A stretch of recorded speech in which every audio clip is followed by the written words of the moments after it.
So hello everyone, a very good morning to all of you. Could you please confirm me whether my voice is audible to everyone or not?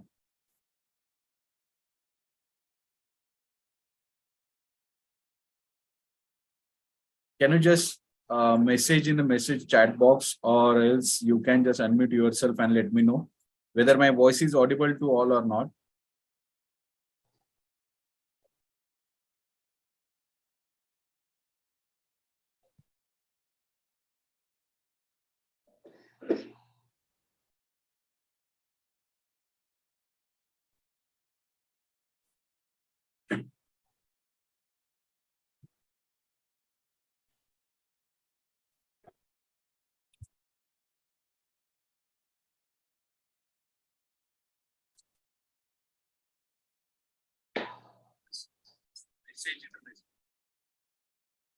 Okay, so it's a live streaming, so we can see all our today's sessions live on our YouTube channel Research Circle, and I welcome you all on this.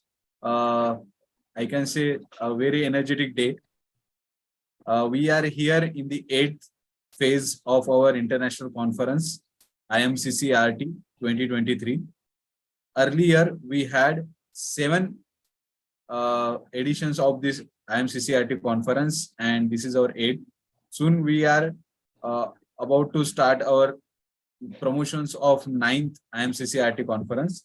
And from the first conference, we are getting a huge response from all of you. And thank you so much for that.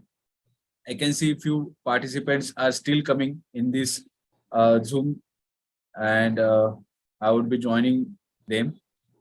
So I just would like to let all of you about IMCCRT. So this is the virtual 8th International Multidisciplinary Conference. Earlier, we had a physical conference as well. The first 2 conferences were physical one, and later on we shifted to virtual conference due to pandemic scenario. It's not like that every year we are organizing only one conference.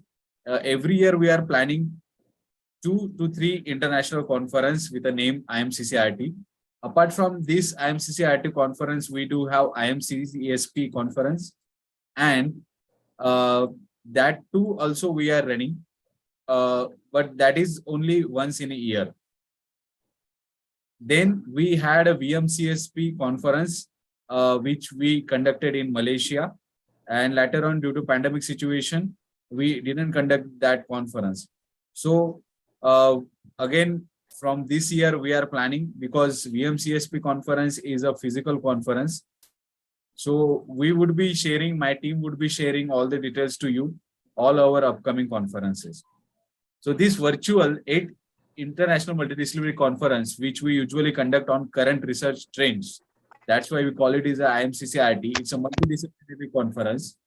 And our ultimate goal is to reaching the audience all over the world. So we can see the participants' name as well, through which we will get to know that we have various countries participants, and I thank everyone who participated in this conference. Okay. And this conference is being conducted in collaboration with International Institute of Knowledge and Research, CSR First Research Consultancy, and we do have IT partner, Varshal Technology Private Limited, who had a consistent support to us.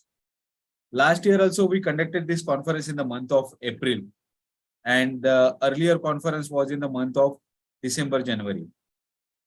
So I urge everyone to participate in our upcoming conferences as well. And without wasting our time, we're going to start with our keynote speak, and then later on, we're going to start with our presentation part. Zoom one-to-one presentation would be conducted tomorrow. Today would be a group presentation, which we divided into 2 parts, before lunch and after lunch. I hope everyone has received the timetable. Meanwhile, my team will also coordinate with all the presenters whose presentation are lined up further. So I urge everyone to please be there on time as per the time schedule provided to you. So we do have 3 keynote speakers today with us. But just few moments back, I got a message from one of our keynote speak that he is in the prayer, since we do have Eid tomorrow, and he is from Indonesia, so he would be connecting us soon. But till that time, we're going to start with our imminent other keynote speaker. So let me share the screen.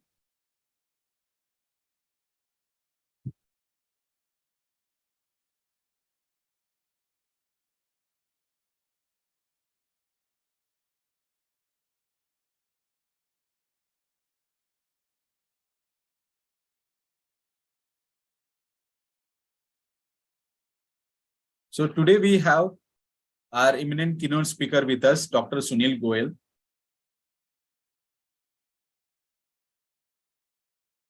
And I would like to give a brief introduction about him. So Dr. Sunil Goyal, he is a BSc, DTD, MA, PGDM, PhD, FGSS, and have various memberships. He is a professor, dean, and chairman, Board of Studies from School of Social Science and Management and School of Agriculture and Rural Development. The university is Dr. B.R. Ambedkar University of Social Science, Madhya Pradesh. He is born and brought up at Indore. Professor Sunil Goyal is a merit holder, silver medalist, recipient of Merit Scholarship, Government of India MOHRD, Social Service Award and Teachers Day Award, Social Scientist, Dean Professor, member of NAC peer team, writer, master trainer, motivational and professional speaker, researcher, PhD research guide, former project director, goal editor-in-chief of the International Research Journal of Social Science and Humanities. Professor Goyal has completed 8 projects which funded by UGC, IC, SSR.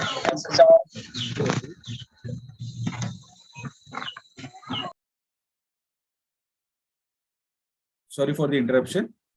And he has successfully organized and conducted various national environment awareness campaigns, which were being sponsored by Environment Promotion and Coordination Organization Bhopal. He is actively involved in organizing and conducting national and international conferences, seminars, workshops. He has published various research papers. He has published various books with the international publishers and many things to tell about him. So it's an honor for us that Dr. Sunil Goyal is with us, and he has given his valuable time for us in our conference and presenting his keynote speak with us. So I would request Dr. Sunil Goyal to please take this session ahead and please give your keynote speech. Over to you, Dr. Sunil Goyal, sir. Thank you. Thank you. I hope I'm audible to you. Yes, sir, you are audible. Friends, it is a matter of great pleasure for me to be on this prestigious platform of 8th International Multidisciplinary Conference on Current Research Trends 2023, which has started today, 21st of April 2023. I am so thankful to the team, so thankful to the organizing team, so thankful to the organizers for giving me this opportunity. So thankful to, especially I would like to mention the name Preeti ma'am, for Preeti ma'am and the whole team, because I'm not, sir, I'm not knowing your name. Yours? Well, actually, it's my firm's name, but my name is Mayur, sir. Mayur, sir, thank you so much for giving me this opportunity in a brief introduction of mine. And it has always been a pleasure to connect with the research scholars, researchers, faculty members all over the globe. Sir, this host disabled participant screen sharing. Please enable my screen sharing so that I can share my screen.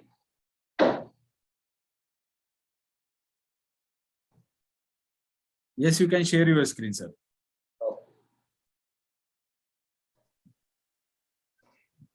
Yes, I hope my screen is visible now to you. Yes, sir, it's visible.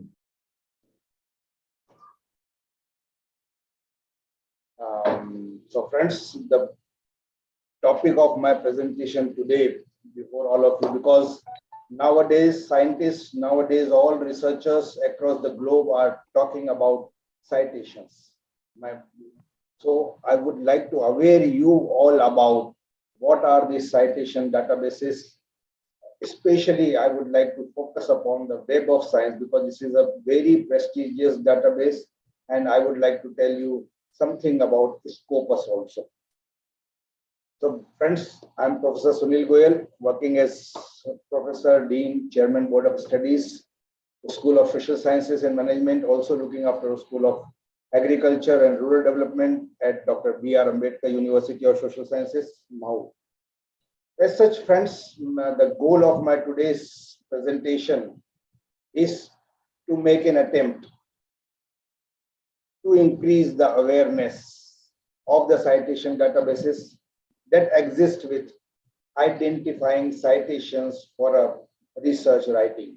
And the objective of my today's presentation before you all, respected ladies and gentlemen, is to give you a brief overview of citation databases so as to find and identify citation online. And as such, I hope after going through this learning module, you will be able to understand citation in this digital age, including how to find them, how to identify citations online.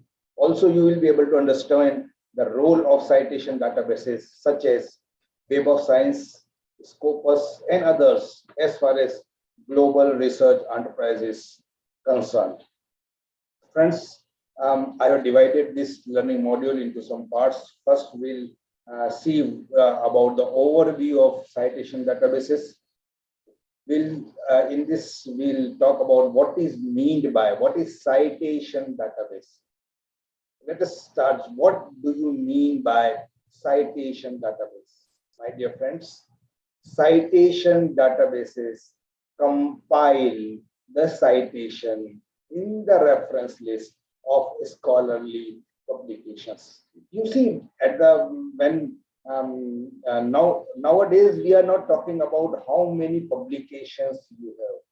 We are nowadays talking about how many citations you have made, because the people may be having number of publications in international national journal, but what type of impact these research papers or these articles are producing on the research community, that is very important. And this impact can be measured in the form of citations. How many citations you have as far as your research publication is concerned, as far as your article publication is concerned.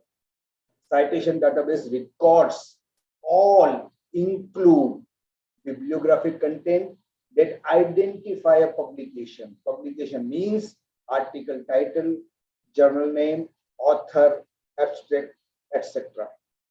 So what actually citations mean? What is meant by citation? Because this word citation may be new to some of the research scholars. A citation is the way you tell your readers that certain material in your work came from another source.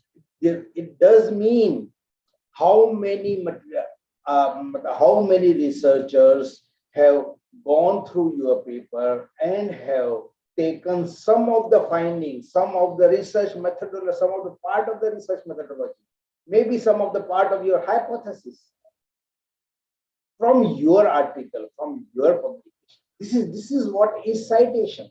Because it is telling you, if I have some publication, if somebody is citing me, it means I can find it out. I can see that so and so reader has gone through my article and has used a part of my publication in writing his own research report, maybe a research report, maybe a research article, maybe a research paper, maybe his PhD thesis also.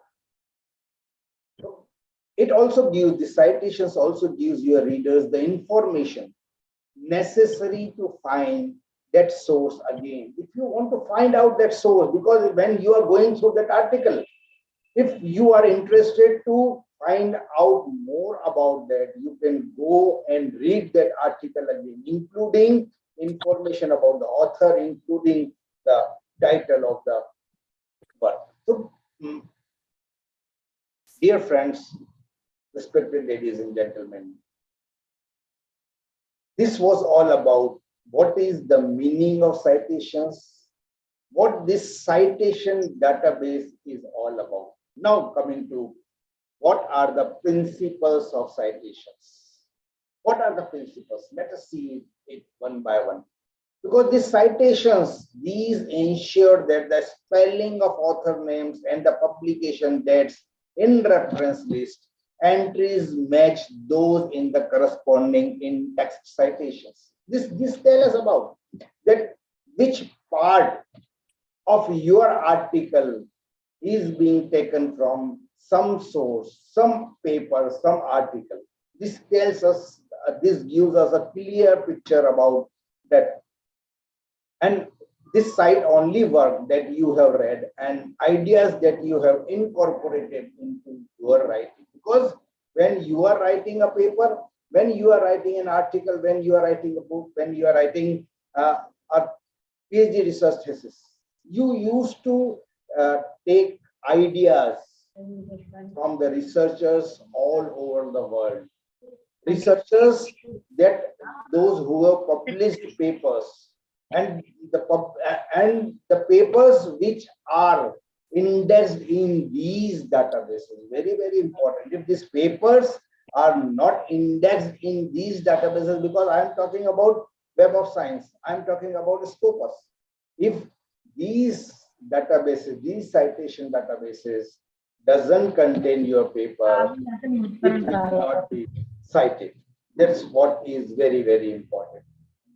So friends, now the question before us is, what do you mean by citation protocol? What is citation protocol? Because the purpose of citing the sources of information you use in the reports and presentations you create is threefold. What is the purpose? Number one, very important. It gives credibility to the information you are presenting. Because whatever you are presenting, whatever you are writing, to give credit to your writing.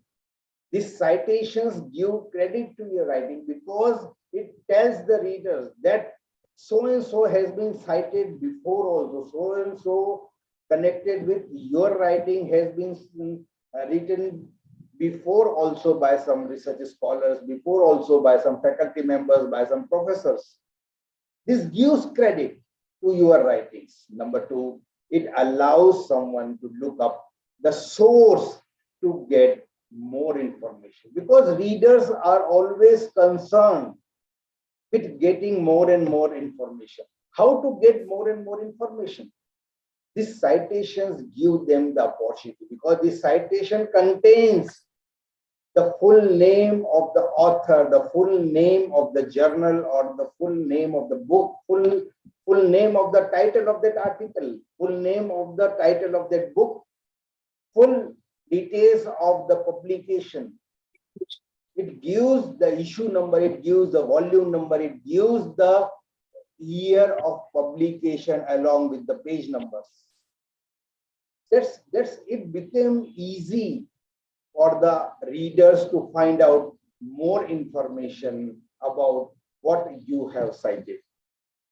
Number three, the citation gives credit to the original author, because the views, because you are using the views, you are using the ideas, you are using the thoughts of some other researchers, you see some other authors, you see some honorable you see professor who has written something, who has come to a conclusion, you are citing that. This gives credit to the original author also. So what is, because we are talking about citation index, what is meant by citation index? Now coming to this, the number of references a paper has is measured by the number of items in its bibliography as endnotes, footnotes, etc. How many number of references a paper has? Because this in terms is measured by the number of items in its bibliography. Bibliography includes endnotes. Bibliography includes footnotes also. How many references a paper has? This is what is citation. Number of citations a paper has is found out by looking it up. A citation index and seeing how many other papers mentioned. Because when we are talking about citation index, it it it tells us how many papers have mentioned your article, your paper in their own writing. This is what is citation index. And my dear friends, I would like to suggest you all, respected ladies and gentlemen, to index your paper, because especially academia.edu, because this used to tell us the mentions. Every day they used to alert us about the mentions. You will be receiving emails, you will be receiving SMS also, that how many views of your papers are there, how many people are mentioning your papers which have been published in that particular citation database. Because if you used to index your paper in a particular database, they used to find it out globally how many people are going through your paper, through your article, how many people are mentioning your article in their writing. So, friends, this is how we are the number of citations in a paper, how we can find out. Now coming to citation analysis. Citation analysis. I would request you please mute yourself. Citation analysis is the study of the impact, and assumed quality of an article. This is very, very important, friends. And while starting my presentation, I told you how to measure the impact. Because nowadays people are concerned with what impact your writing is producing on the research community. What type of impact? Because nowadays research community all over the world is not concerned with how many publications you have. The most important, you see, the thing before the research community is what type of impact your writing is making on the research community. And my dear friends, it is being measured by citations. And because if the quality of an article, if the writings of the author, if the institution to which you are based, it gives the credit to the author, it gives the credit to the publisher, it gives the credit to the institution also to which you are based. And how many times your work has been cited by others. Because, my dear friends, having citations in science, having citations in applied sciences is very easy task. Because science papers, science articles, science research conclusions, science research analysis is often being cited by other scientists.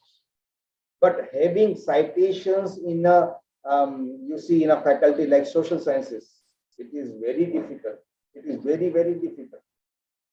So how to attract the interest of the research community for a paper, for an article, which you are publishing in a particular paper, or to which your in which your paper is being indexed, to which citation database your paper is being indexed. So what is citation analysis? Citation analysis is the examination of the frequency. It is the examination of the patterns. It is the examination of the graphs of citations in documents. I think now this citation is very, very clear to each and everyone. Now coming to the second part of this, you see this learning module, what are the types of citation? There are two types of citations, my dear friends. Number one is parenthetical citations. This gives a short reference in parenthesis directly in the text. This is known as parenthetical citation. Number two is numerical citation. This gives only a number. From number, I mean to say the number which corresponds to a footnote, number which corresponds to the endnotes or the reference list entry. These are the two types of citations. Number one, parenthesis. Parenthesis citations in which we give a short reference. For example, in parenthesis, we put a you already know, we put a bracket, and in bracket you used to write Goyal, Goyal. You put a comma and you used to write 2019 bracket close. It means what you are writing is being taken from a work, a published work from a scientist known as Goyal, and it is being published in 2019. For more references, you please refer to the references. If you want to have the title of the research paper, if you want to have the title of the book, or if you want to have the name of the publisher, you have to refer to the full references. Second one, what I told you about numerical. You used to write a numerical after finishing the sentence. For example, you used to write 1, 2, 3, 4. For one, please go to the footnote. Please go to the endnote. Please go to the reference list entry. One, you can find out the detail in the references entry, or you can find out the detail in the endnote. These are the two types of citations generally used by scientists all over the world. Now coming to one more concept, citation metrics. What is meant by citation metrics? What are these citation metrics?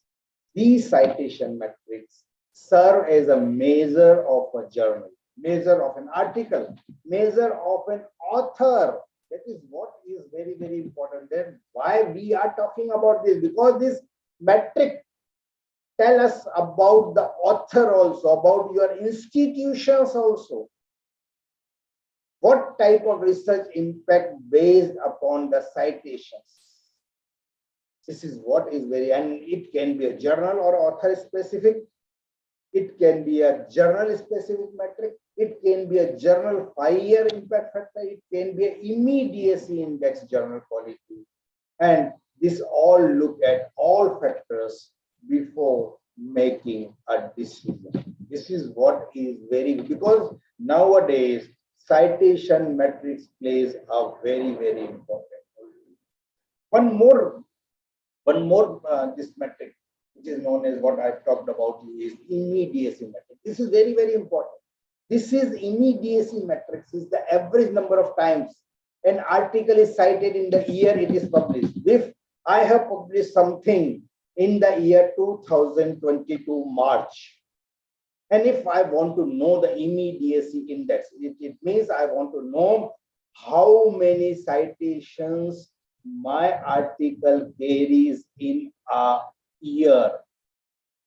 This immediacy index will tell you about this, because this is an average number of times your article is cited in that particular year 2022. This immediacy index also indicates how quickly articles in a journal are cited.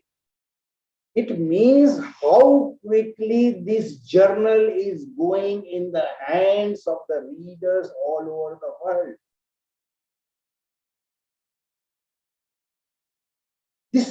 That's why this immediacy index is very, very important, because nowadays people are concerned with this. Because I want immediate citations on my paper. I have no patience. I want to know in a year only what type of impact my article, what type of impact my research paper is making on the research community. And if your article, your journal is not going in the hands of the research community immediately, this immediacy index, you will not be having any numerical value in this immediacy index. This immediacy index is published annually by Thomson Reuters in Journal Citations Report. Very, very important nowadays. And this can be found online also. Can be found online also. And you see, my dear friends, because why I'm talking about this immediacy index nowadays, when you are going for interviews, for higher positions, like full professors, like dean, like directors, like pro vice chancellor, vice chancellors, the selection committee nowadays is concerned with what if you have your CV tells them about that you are a writer, you are author, you have written so and so articles, you have written so and so papers. The selection committee might be wish to know how many citations you have on your paper which have been published in the year 2021 or 2022.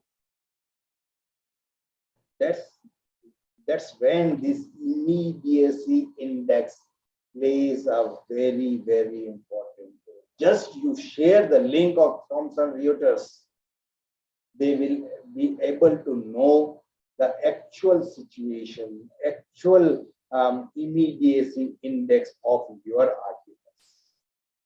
Now coming to why use a citation database. Why we are talking about this citation database?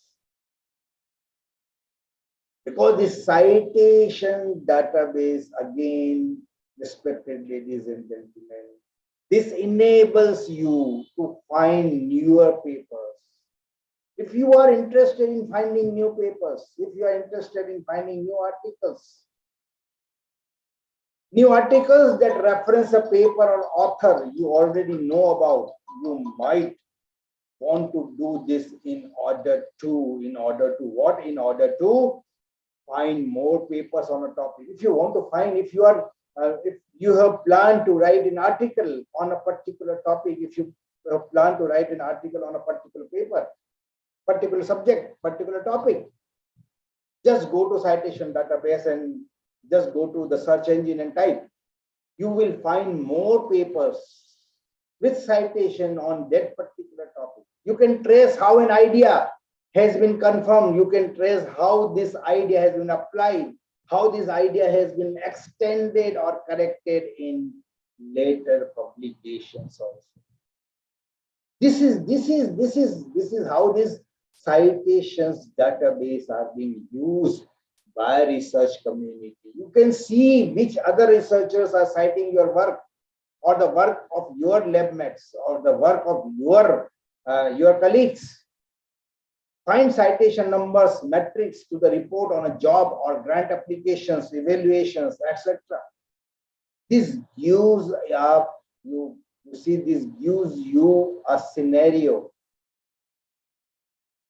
that what I am going to write on a particular topic is having an interest, if that topic is of interest to the research scholars, to the research community or not. That's why these citation databases are very, very important. Now coming, I would like to take 5 more minutes organizers permit me, three major databases allow interdisciplinary citation searching, because these databases are very, very important. And these three important databases, Web of Science, very prestigious. Indexing your journals, indexing journals in which you are publishing in Web of Science is a mess, is a matter of pride. Not so easy, my dear friends. Indexing in Scopus database, indexing in Google Scholars. These, if the journal in which you are, you see, publishing your articles, if it can happen, my dear friends, if that journals are not being indexed in, for example, in Google Scholar. Google Scholar has a facility for you as a research scholar to create your own profile. After creating your own profile, you can yourself index your writings in Google Scholar. Just go to Google Scholar, and whatever questions are there in your mind, type it, and Google will give you the answers. How to go ahead, create your profile on Google Scholar. Creating your profile, after creating your profile, you can index all your research writings in your Google Scholar profile. And after getting your all research articles indexed in Google Scholar profile, continuously you will be able to search how many citations my paper is having. This is also an option before the research community nowadays. Some other databases are also being used. SciFinder Scholar, PsychoInfo, and PubMed. These allow citations for searching of a smaller set of journals and or journals focused on specific disciplines. My dear friends, one more point I would like to share with you. If you are creating a literature review, if you want to write something on a particular topic, just go to these databases and in the search engine, just type the title of your research, your interest of research. And when you type your title of your interest, it will search in that database, it will search how many publications are there on that particular topic. This helps you to review the literature also, to review the research papers also. Because when you are writing something, it means first you have to review the literature. First, you have to go through what has been published earlier. It is not like that you are repeating what has been done earlier. To save your time, to save your energy, this is very, very important. These database helps you to do review of literature also, review of research articles also. And these are the Web of Science database. If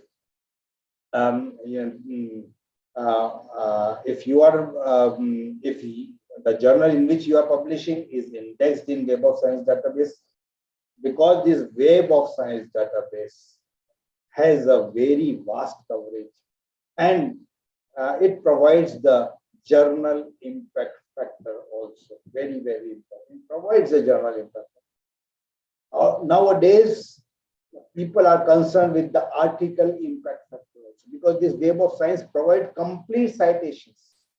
That complete citation of data back to 1900, starting from the century 1900, making it a most accurate for identify core or classic articles published before 1996 also. This Web of Science gives the accurate journal impact factor also, because this is a benchmark especially in the field of pure sciences, applied sciences, biosciences for several decades. And although some other benchmarks are also evolving, but it is likely that most research scientists will be asked at some point to report the journal impact factor. When we are writing something, we are concerned with journal impact factor also. When we are publishing into a journal, we ask the journal, what impact factor is there or there in the Web of Science database or in Scopus or in Google Scholar. Because citation searching, citation analysis are applicable to all citation databases. And this depends upon your personal preferences. This depends upon your needs also. And you see this Web of Science, Scopus, Google Scholar has a very vast scope, has a very vast coverage.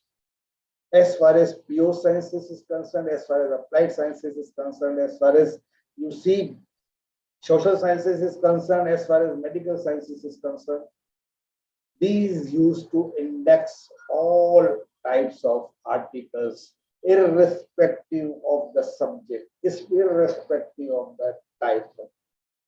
So, my dear friends, I hope what I am talking about, because I have many things to tell you about, because since I have a limitation of the time, the organizers have given me only 30 minutes to speak. I have a limitation of your time, and since some more keynote speakers are there also to speak about other subjects, I would like to wrap up with these final words. A citation database is a form of bibliographic index which provides a record of citations between publications, enabling a user to see which publications have cited with which other publications, and such a database will show which authors have cited a publication and how many times an author is being cited. Because this citation database have been developed. Why it is developed? Because it is a means of evaluating the publications. This allows the user to establish citation counts and to check, for example, which publications and authors are the most cited. Citation analysis, bibliometric indicators have been made possible by these databases. However, citation count is in itself should not be taken as a guarantee of quality. There can be many reasons for a particular citations. You are aware about negative citations. You are aware about self-citations also. The citation database tend to focus on journal articles, but make our other materials such as books, conference papers, dissertations, and reports also. No citation database covers all publications. Citations databases do not tend to provide a user with full text access to the publications which have been indexed. My dear friends, this was all about citation databases, and what I have presented, this learning module, is being based on all these papers, articles by these esteemed authors all over the world. These are all available online also. You can search it online also. So thank you so much. Some web links are also there. You can go to Google search engine and type it, and you can read more about Web of Science, Scopus, Google Scholar, Publish or Perish, Kudos. This was all about my today's learning module on citation index. Thank you so much. Thank you so much for your patient listening, patient hearing, and thanks to the organizers for giving me this wonderful opportunity. Thank you so much. Over to the organizers. Any questions? Most welcome. Good luck.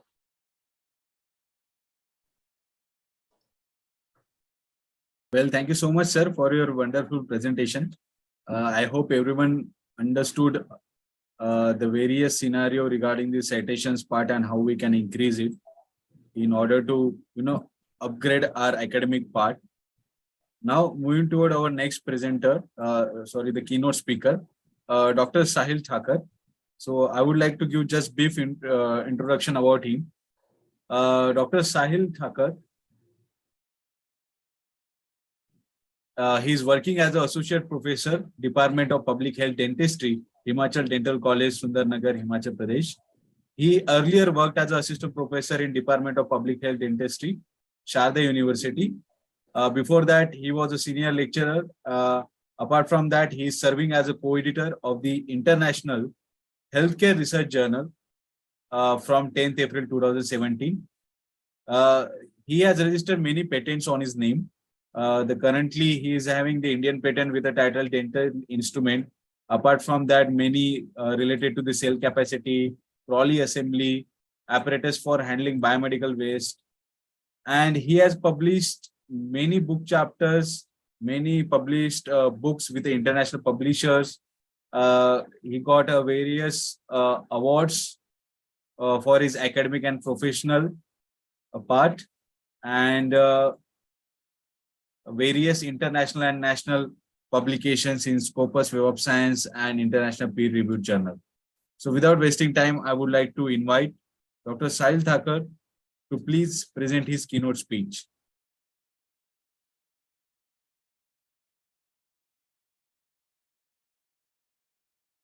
Am I audible, sir? Could you please confirm that? Yes, sir, you are audible.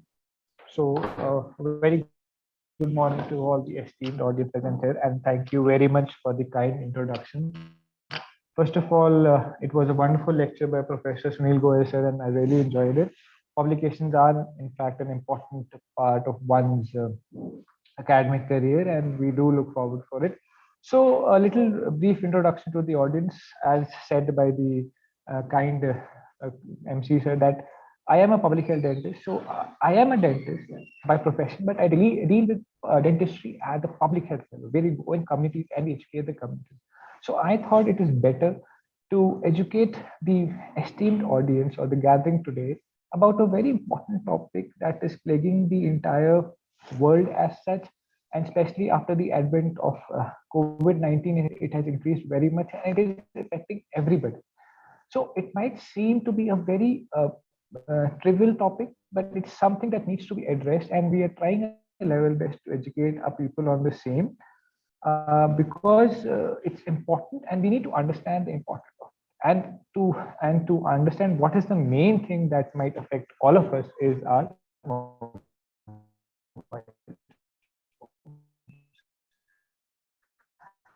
so I'll be talking something about a social condition or a mental condition that we're talking about is homophobia, and something that we are also seeing. Its PowerPoint presentation visible to you, sir? Could you confirm that?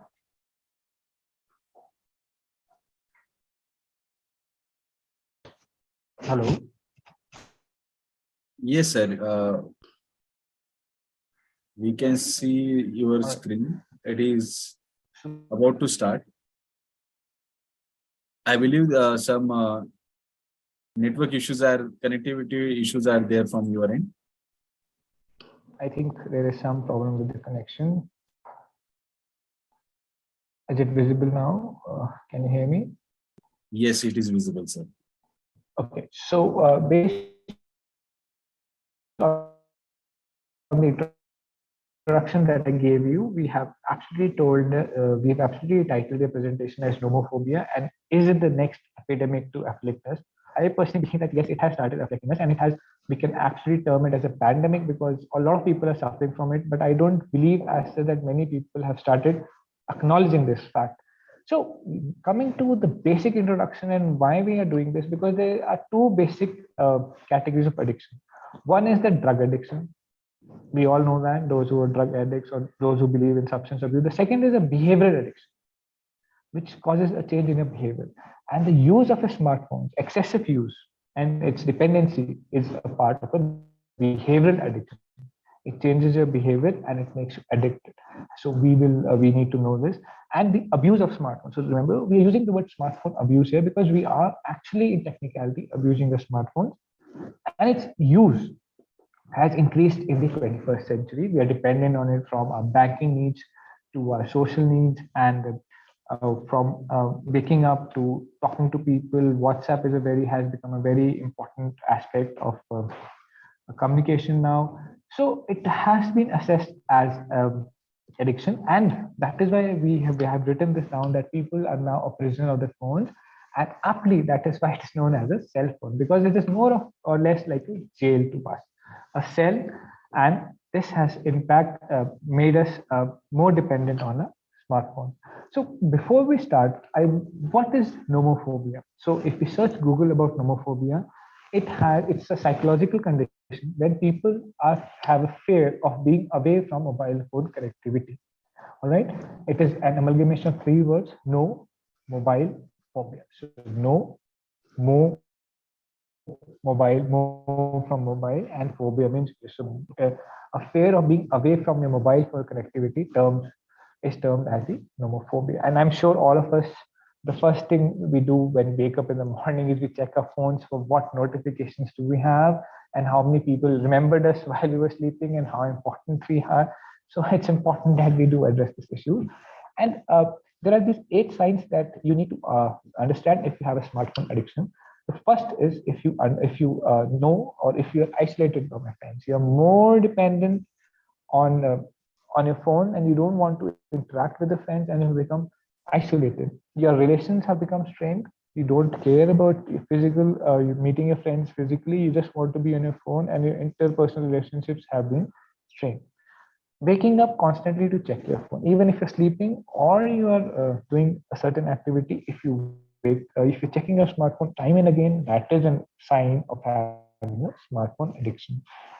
Focus. If you have trouble focusing on your work or school, which most of us commonly have, everybody, especially in school children, the advent of these games, PUBG and other games, I don't know how many new games have come up.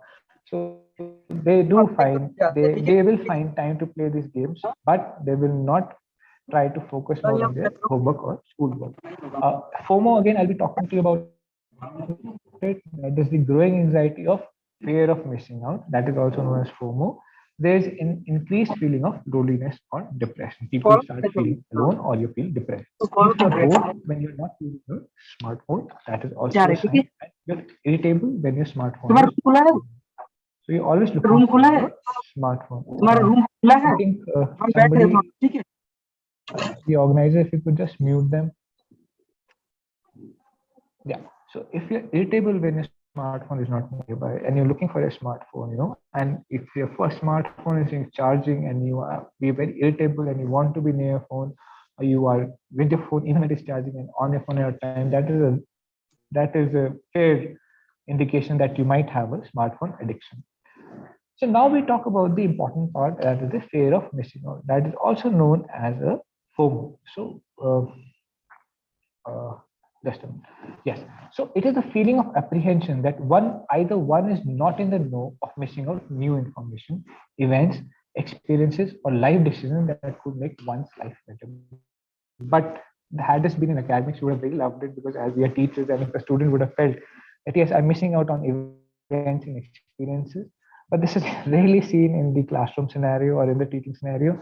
It is seen basically on social platforms, where they don't want to miss out on the new social trends that is going on. And we've seen that a new video becomes viral and everybody tries to copy it, and it's trending. And there's a new hashtag that we've come to know, and we learn from students, that is hashtag trending. So every day there's something new or the other is trending, and the fear of missing out from that trend and not participating in that trend is again very problematic and leads to an addiction. So every day something or the new that comes up, and that makes students a part of it. All right. It is also associated with the fear of regret. People regret that we were not a part of that movement, and it leads to concern that one might miss an opportunity for social interaction. Now, this social interaction is very harmful because it is an online social interaction. So that it, all right, damn it, everyone is having fun. My life is miserable when this person is working on his phone. So we can understand that. Now this person is focusing on his phone, and by everybody is commenting, and we have used it for the FOMO, all right? Or it is characterized, so this FOMO is characterized by a desire to stay continually connected with what others are doing online and can be described as a fear of not participating in the as a wrong choice. They want to participate. We have seen a lot of comments on a certain post, and they want to do that because they don't want to miss out, and it's a very common trend. It could result from a not knowing a conversation, missing a TV show, that this is the ending of the show, or this is a new trending web series, and yet I do not know what is the ending or what are the participants or what they have done. Not attending a wedding or party, or hearing others have discovered a new restaurant. So it has, and this fear of missing out has led to a number of negative psychological and behavioral symptoms. Again, we talk about the word behavioral symptoms because the mobile phone is again, or a smartphone is again changing our behavioral patterns. So this FOMO in the online sense through our mobile phones is changing our behavior, and it can lead to a negative psychological impact on our life. Again, we feel tend to be more isolated, and with the advent of these OTT platforms and every a new movie coming every day and a new series coming every day, people have started becoming more and more addicted to their phones. Uh, you could take questionnaires yourself. It is better if you ask a researcher to be, if you can ask a researcher to help you with it. Otherwise, you can take these questionnaires, either one of them, so that you can assess what is the type of your smartphone addiction. So we have a smartphone addiction scale, SAS, smartphone addiction scale short version. So you can download them from the internet. You can score yourself, and on the basis of the score, there is an explanation what is a dependence. So you can go for it.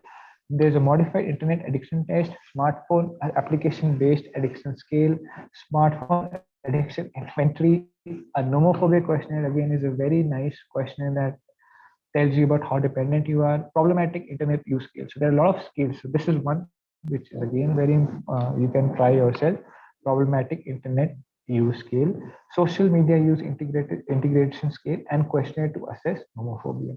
I think it would be better if all the attendees today make a commitment to themselves. At least we should download one questionnaire and fill it ourselves as honestly as possible and see how much dependent we are on our smartphones these days. And you can then make these positive changes in your life, and you should assess if any of the symptoms discussed, the sign and symptoms that you possibly might be suffering from a smartphone addiction. So what are the effects? So if you're dependent on a phone, it will lead to tension, it will lead to fatigue, you are not sleeping at the right time, you're always on your phone, you fear missing out, so you are engaging in conversations which do not affect your life in any matter at 12 a.m. at the night, 1 a.m. at night, watching out series, which so that you can talk to your colleagues and peers about it, sleep disturbance. Now, a study said that an average person checks his phone every 6.5 minutes in a 16-hour waking cycle. In a 16-hour waking cycle, every 6.5 minutes, roughly translates to 10 times in an hour. And that is just estimate. It can lead to dizziness, it can lead to headaches. Of course, looking at too long at a mobile phone, accidents due to distracted driving. So this again leads to a lot of fatal accidents. You have seen using a mobile phone is not advised while driving, and one of the leading causes of fatality on the roads is when a person is using their mobile phone and they are distracted because they want to multitask, and that leads to fatal consequences. Another important thing that happens while people using the smartphones are tendon injuries. They feel pain in their hands and tendons. They suffer from carpal tunnel syndrome. There is problems related to radiation. This phone does release radiations, and we all know that. There is an inattention blindness. Inattention blindness, they can lead to a blindness amongst people. All right. There's a syndrome known as the computer vision syndrome, are common ailments that stem from unrelenting mobile usage. So we need to be aware of all these terms and how they can affect our life. That is why we have taken this topic, so that all the attendees here can be educated as to how they can start making positive changes in their life if they are addicted to their smartphones. Another important aspect that we need to understand is that in a study done in Australia, there were 103 subscriptions per 100 inhabitants around the world. In Australia, they found that for every 100 inhabitants, there were 109 subscriptions. More subscriptions, more time spent on phone. We can assume more time spent on the internet, more time spent on talking to people, communicating with people, and that again leads to a behavioral problem known as nomophobia. Now, a few global facts done by market critics. 66% of the population has been seen to suffer from the population of nomophobia in this study. 72% of people reported that not being within 5 feet of the smartphone is problematic. 40%, 7% of males were likely to have two mobile phones compared to 36% of females. 77% of people aged 18 to 24 years were found to be homophobic. Now that is a very big thing. Now that affects our students also, the people we are teaching. It will affect your children also, your students also, or any population that you're going. And you have seen that even if you're traveling, communicating with people, they are people or children are usually addicted to the smartphones. But as per market critics, 77% aged 18 to 24 years were found to be nomophobic in comparison to only 68%. Again, the 68% is again a very high percentage, but it is lower as compared to people of 18 to 24 years of age. And among people aged 25 to 34 years, only 68% were found to be affected. 66% of people sleep next to their smartphones, and 20% of people wanted to go shoeless for a week rather than temporary release of their phone. So they are willing to compromise on the safety of their own self, but they are not willing to let go of their smartphones. So going shoeless for a week instead of gaming on the smartphones temporarily, again, we can clearly see what the younger generation is thinking, on what the younger generation has in their mind, and what preference they're giving to the use of their smartphones. 70% of women were found to have mobile phone separation anxiety as compared to 61% of the men. So these numbers are pretty alarming and pretty scary when we discuss about this common psychological conditions related to smartphones. Of course, if you do not have a mobile phone with you, it leads to withdrawal symptoms. When your mobile phone or network is unreachable, it leads to withdrawal symptoms. You're irritated, you're tense, you're anxious. Then your body drops dead in the or in the right zone that my phone is about to die. I might miss out on important events. You might feel bored or depressed. When you lose yourself online, all right, you have disturbed sleeping patterns, which affects your ability to think clearly.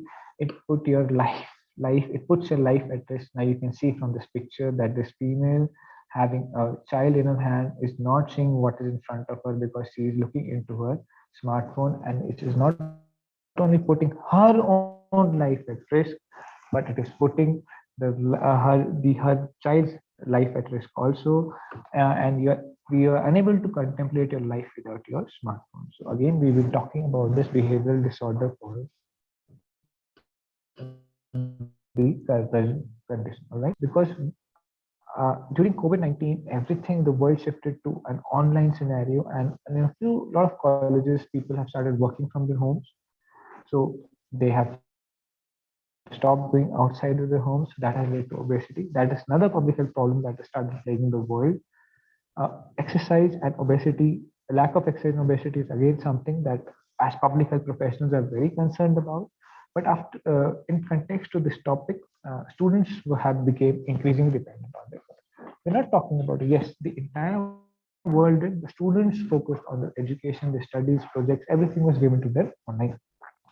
And during this time, there were increased reports that students suffered from various mood disorders due to the increase in their screen times. So these reports again were very alarming, and we tried to assess what is the condition amongst the students.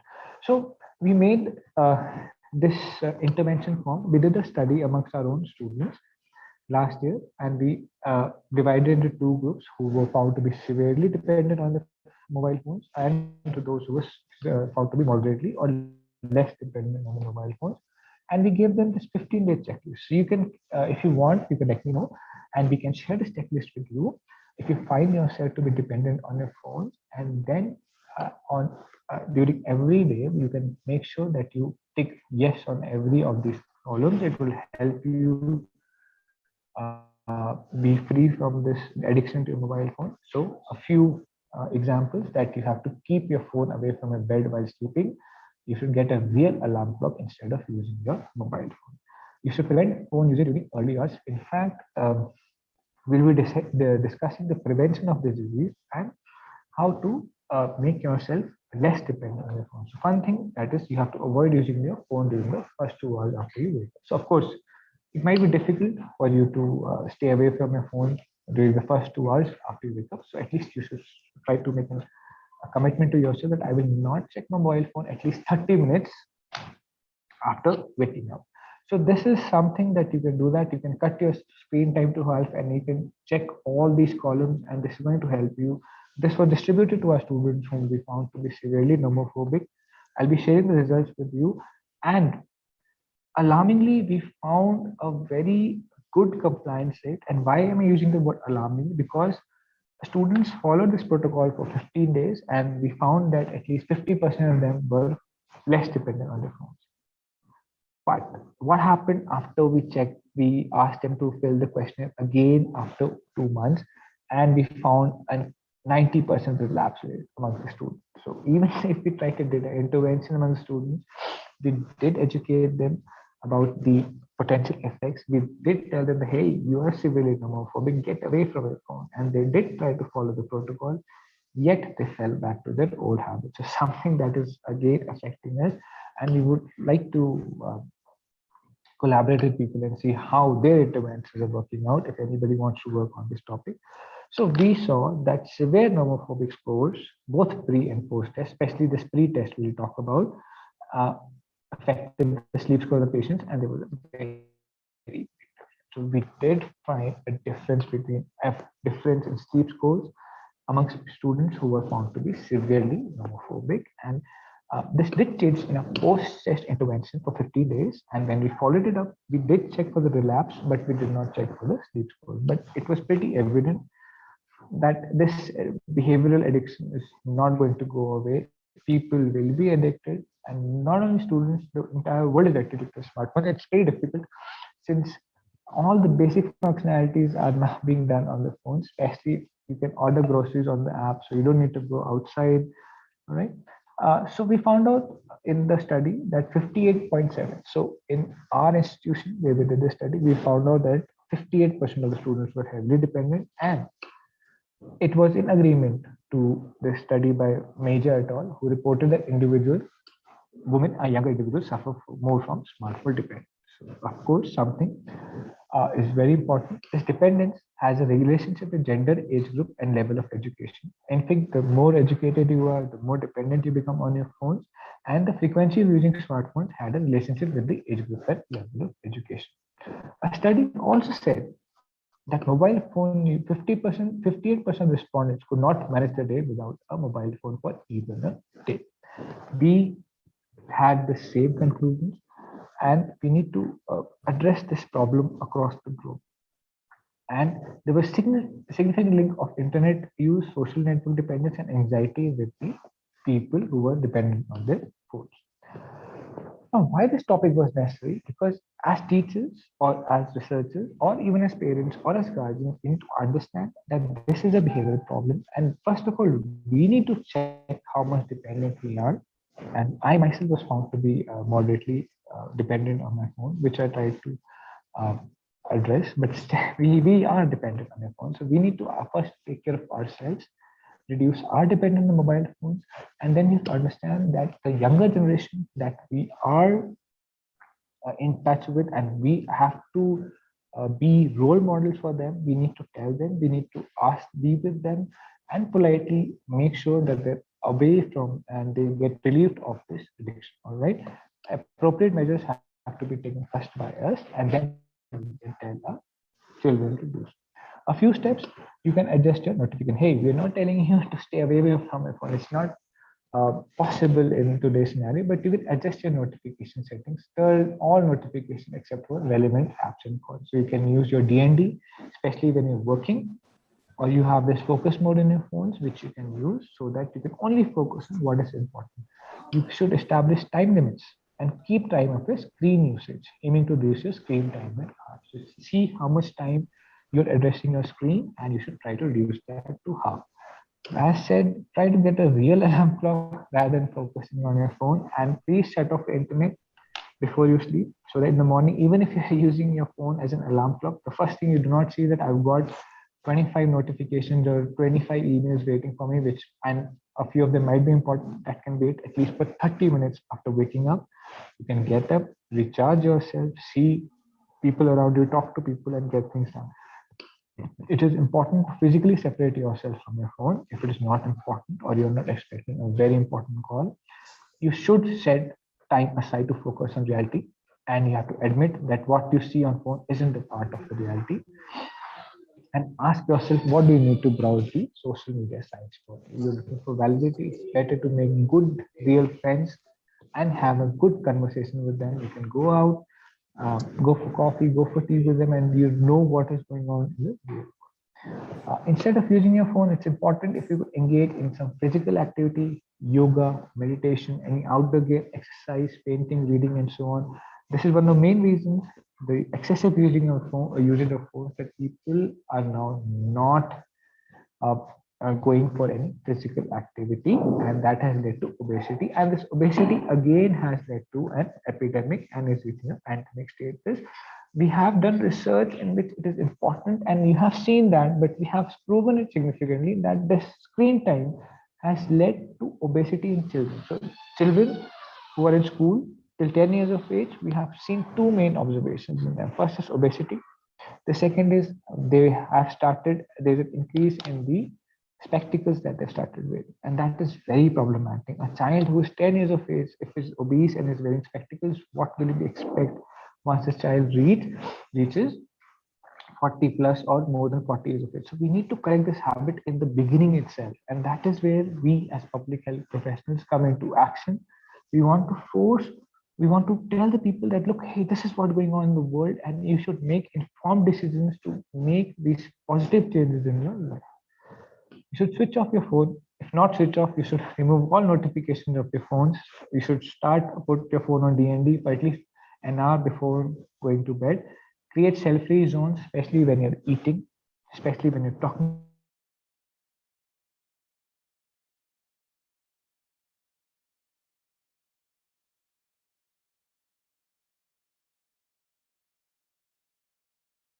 you can focus on your work and uh, you can. I hope I'm available. Am I audible? Yes, sir, you are audible now. So you should have these self-free zones at least 1 hour a day. You should talk to your family, your seniors, and you should be away from the cell phone. So this is going to help you very much, and you will be able to free yourself from the smartphone behavior. Instead of using social media, make actual human interaction. Stay away from the social media. Hey, you could comment on a post in the evening also. It's not important that a post has been posted and you need to comment on it then and there. So take out time, relax, shut down on notifications, give yourself an hour or half an hour to focus on the social media. It's important. Yes, you can do that. After that, you can shut it off and then you can make human interaction, which is very important. People these days have stopped the human interaction and they have started focusing on their phones. And I think the one of the worst thing about this mobile phones is that the bullying has increased amongst people. It is very easy to bully somebody at that moment without caring for their emotions.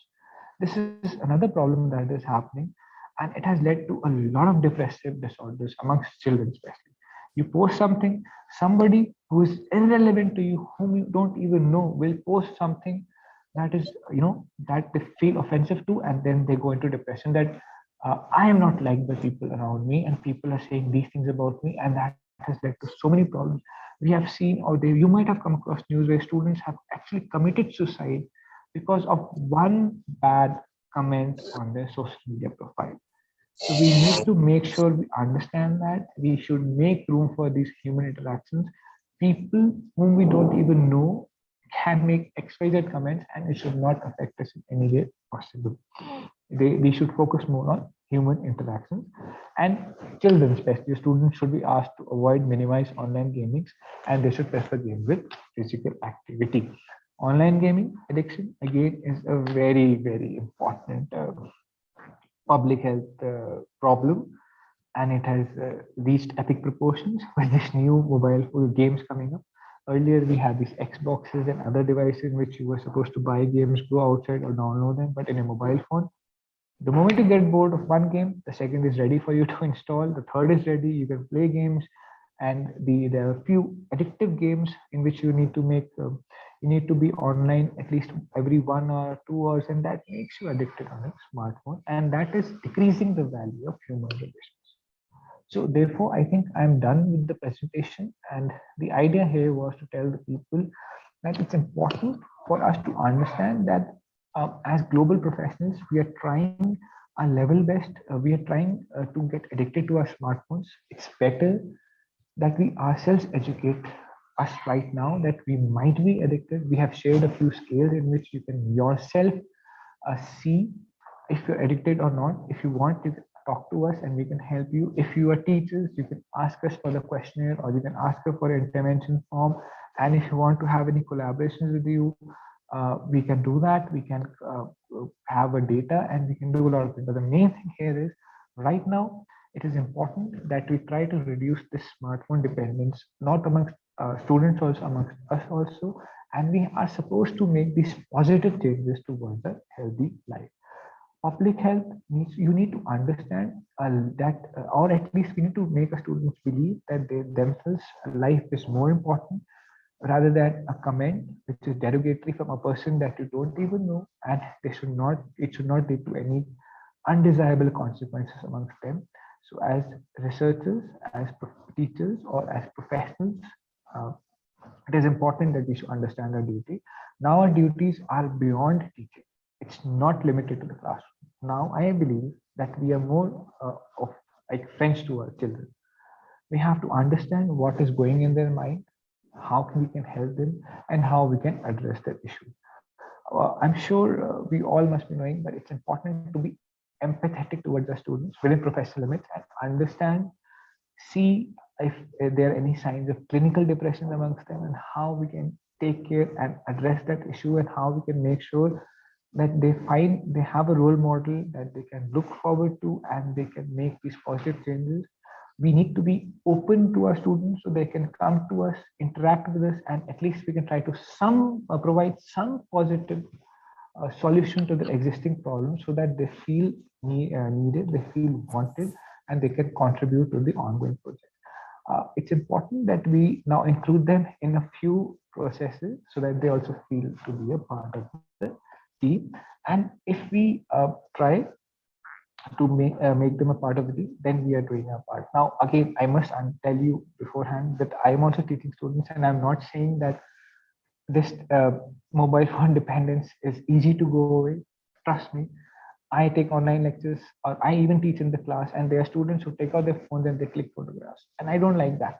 A lot of teachers know that because what will they do is they take out their phones, they scrape all the slides, and they read it from their phones. So they've forgotten reading from the books. But I don't. We can just guide them towards action, but it's up to them how they want to study. So libraries have been forgotten by our students. Their libraries are in the phones right now.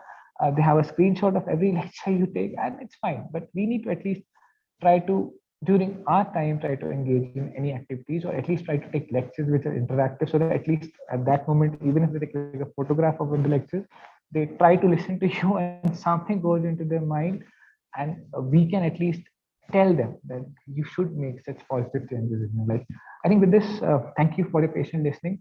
And if there are any questions, I'm very much open to them. Thanks a lot to the conference organizers.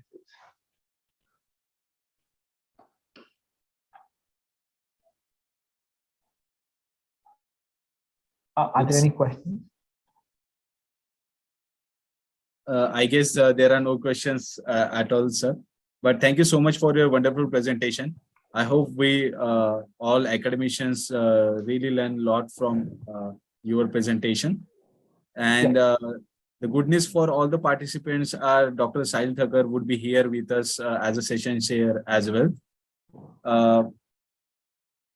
So without wasting time, I would like to start with the manuscript IDs and the presentations of the academicians. So just give me 1 minute and we're going to start with the presentations one by one.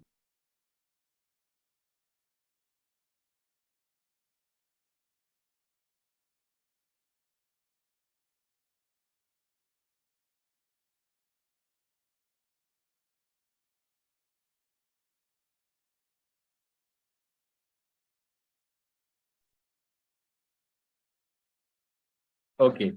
So let's begin with our group presentations. We do have Dr. Sahil Thakur sir as a session chair for this session 1 of our group presentation. And soon Dr. Sunil Goel sir would also be joining to us as a session chair. So without wasting time, we're going to start with our first manuscript ID, which is IMCCRT 2023-4120, and paper entitled as An Overview and Future Reflection of Battery Management System in Electrical Vehicle. So I would like to request concerned presenter to please share the screen. Yeah. Good afternoon, everybody present here. I hope I am audible. Yes, you are audible. Okay. Can you share your screen? Okay, I need to show my face as well. Not necessary. It's up to the session chair. Dr. Sahil sir, is it mandatory to show the screen? I mean, No, show it's the not. face of the It's not. They presenter? can do that. No, it's not a problem. I hope, ma'am, you have a presentation with you. Okay, thank you very much, sir. I'm going to share my screen. Yes, it's important we just look at the content. Even if you don't want to share this video, it's fine. Okay, sir. Sir, I hope my screen is visible to everyone present here. Yes. Okay, sir. Thank you. So I'm going to start my presentation. Actually, along with me, there are 3 to 4 co-authors who write this paper, and unfortunately, they are not present here today. So, in behalf of them, I am going to present this to you all. So, my project or paper title is An Overview and Future Reflection of Battery Management System in Electric Vehicle. Okay. So first of all, I want to say that what is electric vehicle? Many of you, we are aware that nowadays electric vehicle is broadly taking place in the field market. So it is very important for us to give us some eye on the electric vehicle. What is it important? Why people are so curious to use it? What is the advantage and disadvantage of electric vehicle? If there is no will be electrical vehicle after 10 to 20 years, then what will be the future reflection of our country? What is the future reflection of the environment? So an electric vehicle is one that operates an electric motor. This is the electric vehicle which can be operated through an electric motor, but instead of internal combustion engine. Means there is no combustion takes place. No combustion takes place means there is no fuel required. So there is no fuel. When there is no fuel required, that means there is chances of pollution happening in the environment very, very less. I mean negligible. Now there are 3 types of electric vehicle. First one is hybrid electric vehicle. Second one is plug-in hybrid electrical vehicle. Third one is battery electric vehicle. So I want to know difference in between these 3. That first one is hybrid electrical vehicle, which is commonly known as HEV, which can be operated by petrol and electricity both well. And second one is plug-in hybrid electric vehicle. This is the electric vehicle which use the electricity as a main source of energy. And third one is they are only powered by electricity and do not have a petrol engine. So we are commonly used in the environment in the market is third one, battery electric vehicle, where only battery is required to operate the vehicle. No any fuel is required to operate the vehicle, because we need to charge it once in a day after 4 to 5 hours, and you can expect more than 100 kilometers per hour. Now, how can we working of electric vehicle? It is very simple that when electric power is source, so this is clear from the previous slide that the source of electric vehicle is its battery. So battery is the source of which supply the energy to the controller, or who is a regulator and control the amount of power received from the battery. And after it received from the battery, it automatically run. So now slide now sixth slide, challenges for electric vehicle of collaboration with e-mobility value chain, deliberate in charging infrastructure. There are some challenges which we should keep in mind while doing any project on electric vehicle, or while thinking about any electric vehicle, because there is a lot of space required for charging infrastructure. Price customer has to pay to live with e-vehicle. There is also some challenge that the price cost is high, because it would totally depend on the battery. So here you can say that from the graph, from the research which we have done, that around 20 to 40 our electric vehicle will be gradually used in the market. Gradually is it increasing. You can say that 2080 it is not that much, but in 2040 it is gradually increasing, and last in 2025 it is highly increasing. So advantage of electric vehicle and its disadvantage of electric vehicle. So advantage of electric vehicle is lesser noise. So someone have a problem in sound pollution, so it is the best method to control the sound pollution as well air pollution. And disadvantage of it is a low is a high price, that and it requires high maintenance also. Now last slide, need of electric vehicle. Why we need electric vehicle? Why it is so necessary? Because it is cost effective, more efficient, less maintenance. So at the end conclusion, electric vehicles are definitely more environmental friendly and eco-friendly. So we should move our electric vehicle to the electric vehicle as soon as possible. Thank you.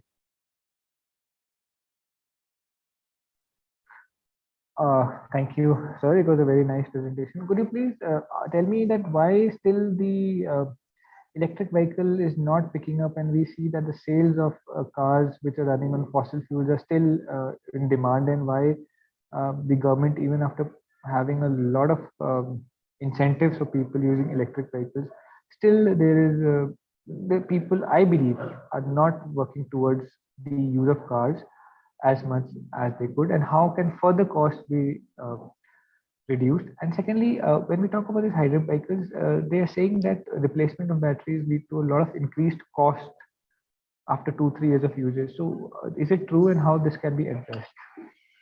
Sir, actually, initially when we talk about electric vehicle, it is cost effectively, yeah. Because the highly maintenance is required, and the when we will buy it, firstly it costs a large amount, but at the end, when it's the time of replacement of its battery, then it is only cost a large amount. But it is a long process. It take around 5 to 6 years. We shouldn't keep on the eye of electric vehicle. It will run smoothly, and about 5 to 6 hours it will should be replacement. So. And sir, could you please educate me about the lithium-ion batteries? It said that they're fire hazard. Anything that you would like to comment on the same?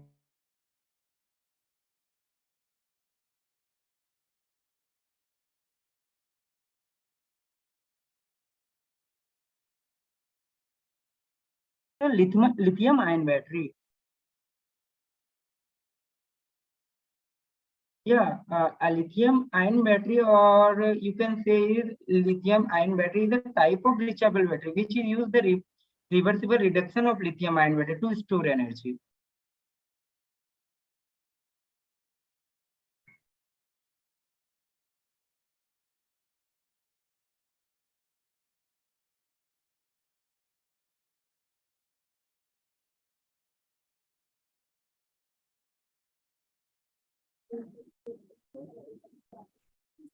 Hello. Dr. Sahil, did you get the answer of his I question? think there was some problem in the connectivity. If you could just answer the last question, otherwise we can move on to the next presenter. Yeah, Vicky Kumar, can you please repeat your answer?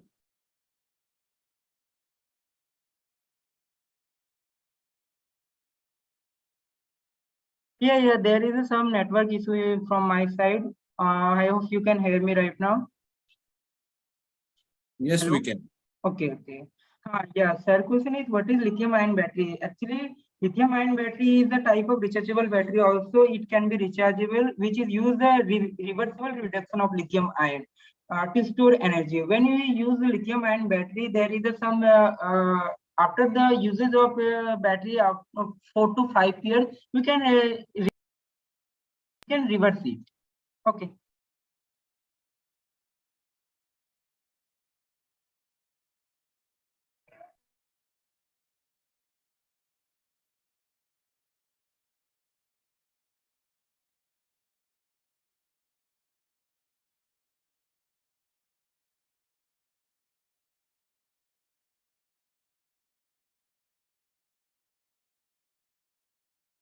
I think there is still some problem from in the audio of the presenter. Yeah, it seems some network issues are there.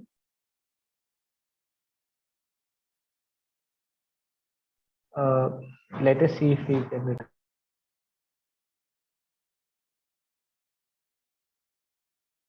Okay, so Dr. Sahil, uh, are we good to go for next presentation? Yes. Okay. So our next manuscript ID is IMCCRT 2023 4126 and paper entitled as let me go. And paper entitled as Flood Forecasting, Detection and Monitoring System using IoT. So the concerned person having manuscript ID 4126, is he available there? Yes, sir, we are available. Okay. Sir, can you please share your screen? So, on behalf of me, myself, Dr. Suresh MB, on behalf of me, my student Jyotika will present.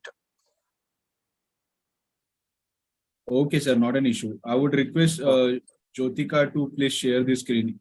Is she available in this Zoom chat? Yeah. She is available.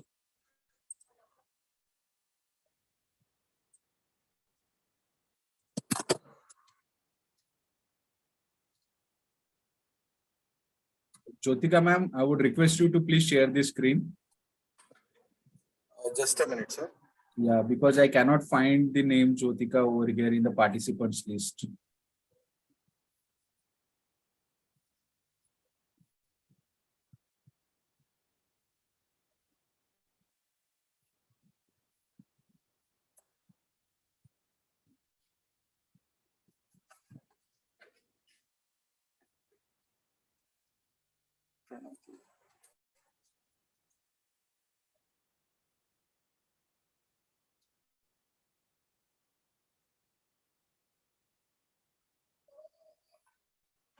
Sir, please give me 10 minutes. I will just get back to you. Thank you. Okay, Dr. Suresh sir, actually the next presentation is also from your team. So if he or she is available, we can take the presentation. Hello. ಎಲ್ಲಿದ್ದೀರಮ್ಮ?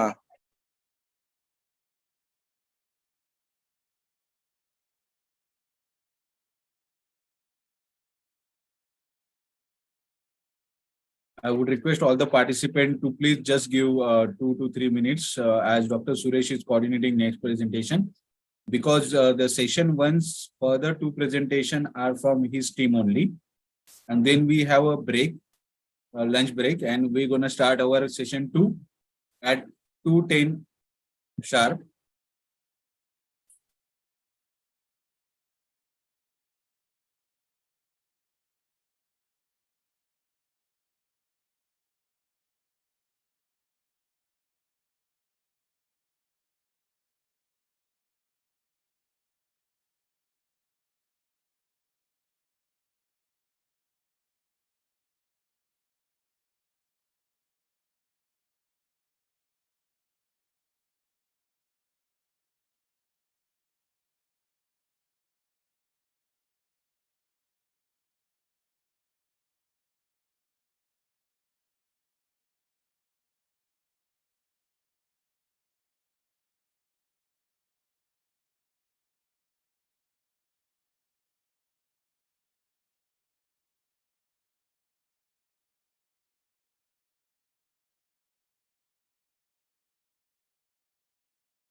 Dr. Suresh sir, can you please coordinate with your students?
Jyotika ma'am, am I audible to you?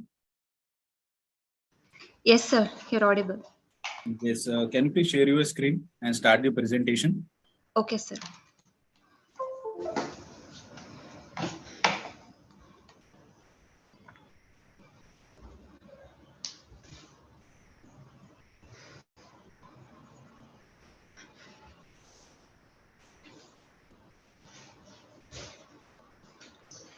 So can you see the screen? I can see the screen, but I cannot see the presentation part. So can you please open your PowerPoint presentation? Yes, I think we can see your Google Edge browser, because we not see the.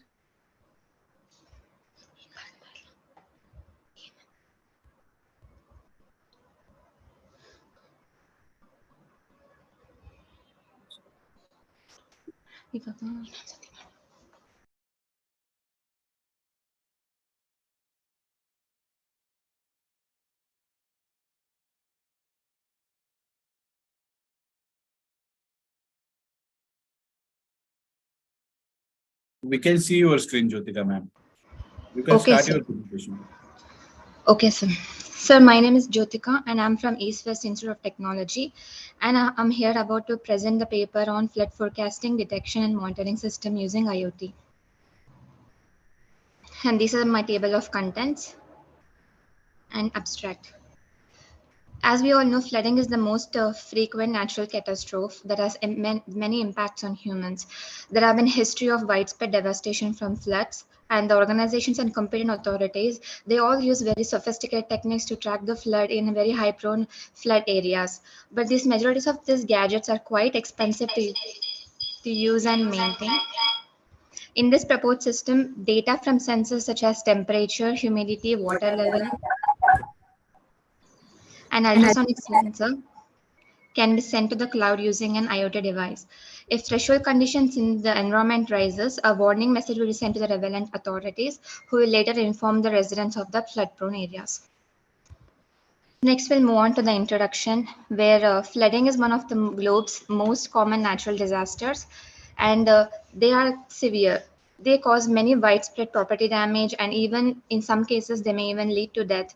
And although we can estimate rainfall or track cyclone paths using satellite images, having real-time monitored data for making smart decisions regarding the actions that must be taken to prevent flooding is very critical. Flood damage costs are highly correlated with the amount of warning time provided prior to the flood event, making flood monitoring and forecasting vital to limiting flood damage costs. And this system forecasts floods by using a variety of natural parameters in order to eliminate or mitigate the flood impact.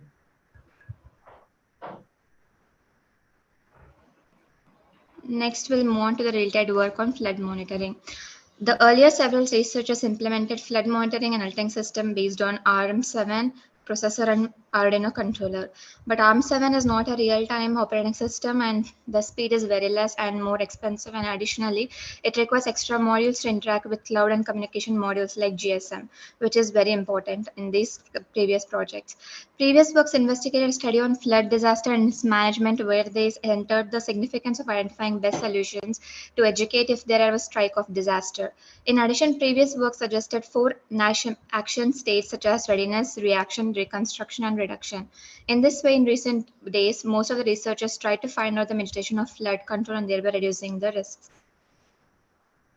And the objectives of this paper, in this proposed model, with the help of an intelligent sensor system, a close watch over various natural factors is monitored to predict a flood, so that people can prepare themselves for caution and minimize the damage caused by the flood. The main purpose of this project is to develop a flood forecasting and warning system that supports rapid decision making. The precise goal of this work includes detecting the current levels of waters in rivers at various locations, warning residents about floods, and updating relevant authorities about the situation of the floods.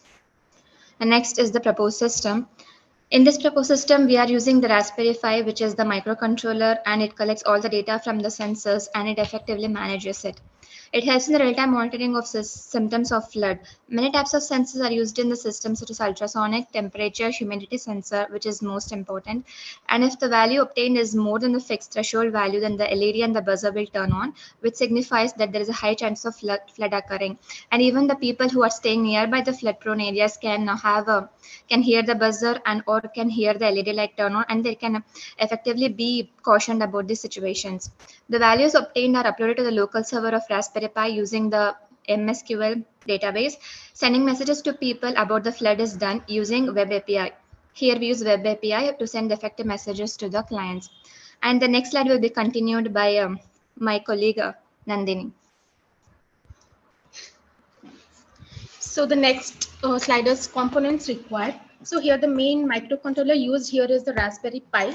So the Raspberry Pi is a low-cost credit card-sized computer that plugs into a computer monitor or TV, and it uses a standard keyboard and a mouse. And the next sensor is the ultrasonic sensor. An ultrasonic sensor is an electronic device which will measure the distance of an object by emitting the ultrasonic sound waves, and it converts the reflected sound wave into an electrical signal. So this device is used to count the amount of water which is present in the river. And the next is the buzzer. So buzzer, it is an audio signaling device which makes a buzzing or a beeping noise, which may be electromechanical or mechanical type. So the next sensor is the temperature and humidity sensor, that is DHT11 sensor. So the temperature, it will measure the air temperature, and the humidity sensor will measure the air humidity. So this sensor will come with a dedicated NTC, which is used to measure the temperature, and it also has an 8-bit microcontroller, which will output the values of temperature and humidity as a serial data. So the last component is the LED. So light emitting diode or an LED, it is a semiconductor device which will emit the light when an electric current is passed through it. So coming to the block diagram of our project, so here the Raspberry Pi is the main controller, and the various sensors, that are the ultrasonic sensor, temperature and humidity sensor, are all connected to the Raspberry Pi, and the LED buzzer is also connected. And so all the data which is collected from to the Raspberry Pi from all the sensors, it is uploaded to the database by using the Web API, and the SMS is sent to the reserved or local authorities, who will later inform to the residents who are living in the flood-prone area. So next is the implementation. So here the Raspberry Pi, it will read the data from the various sensors and it will display it. So the values which are obtained from these sensors are obtained in a certain interval of time. The values which are obtained are uploaded to the local server of the Raspberry Pi using the MySQL database. And next, the values of the temperature and the humidity, it will change according to the corresponding to the changes in the environmental temperature and humidity, and it gets updated in the database table. So the photo shown here, it represents the connections which are done. And the next is the main role here is of the ultrasonic sensor. So it is used to measure the distance, like amount of water present in the river. So the value of the ultrasonic sensor is updated repeatedly in certain interval of time, and it shows the distance which is measured. If the value of the distance is more than the threshold value, then the warning message that is regarding the flood will be displayed in the remarks. And if the value of the distance is less than the threshold value, then remarks will display as the default message, that is, there is no flood occurring. And the data from the database, it is linked to the web API. So what the web API does is it continuously keeps on reading the value of the sensors from the database. The phone number of the residents are also uploaded in the web API. So it quickly informs the people about the flood by sending the warning SMS to the people for whose the numbers are registered in it. So the result, so after all the connections of the system were made successfully, the system was tested for analyzing the various parameters such as temperature, humidity, and level of water. So the first plot, it shows the temperature that is obtained from the DHT11. So the data for the environmental temperature which is measured and the data that is obtained, it is matched. So which shows that our project is working. That is, the DHT11 sensor is working properly. And the next plot, it shows the humidity which is obtained from DHT11. The data for the environmental humidity that is measured and the data that is obtained through this, both are matched. And the last result, as a test of the ultrasonic sensor to measure the water level in the river, the sensor, it was moved to the various distances and the various readings were taken, and as well as the distance was measured by using a measuring tape. So the table, it shows the readings, both the readings which were captured, and it hence shows that both the results are matched. So for finally concluding the project, it's concluded that the system can detect and hypothesize the flood earlier. This project is based on embedded system and closed loop control system. And the system consists of hardware and software applications to detect water level of rivers, dams, etc. So the system automatically detects the change in level of water and alerts the system when it crosses a threshold value. So here it is taken 20 centimeter is the threshold value. And the system includes the ultrasonic sensor to detect the rise in the water level.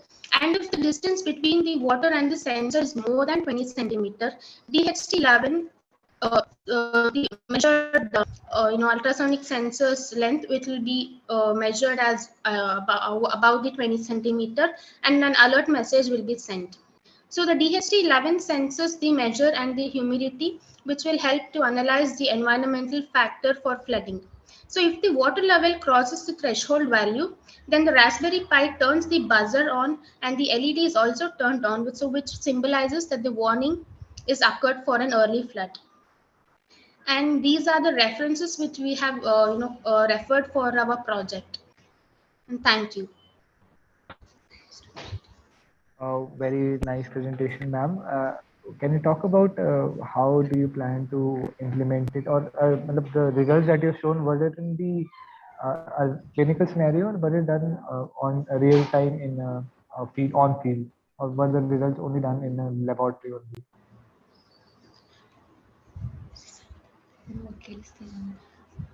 Hello, sir. Your voice is not audible properly. Ma'am, could you please tell me that the results that you've shown, so were the testing of this instrument done in the laboratory only, or was it done real time in the field itself? It was done in the laboratory, sir. Actually, the sensors which we were connected using the board. So this was done by using these sensors, not in real time application.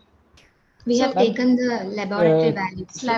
Ma'am, I would just ask you, ma'am, if you could just simulate a real-time experience, do you expect the results to be the same, or is it possible to simulate such scenarios so that we can see if the instrument is actually feasible for real-time application or not, ma'am?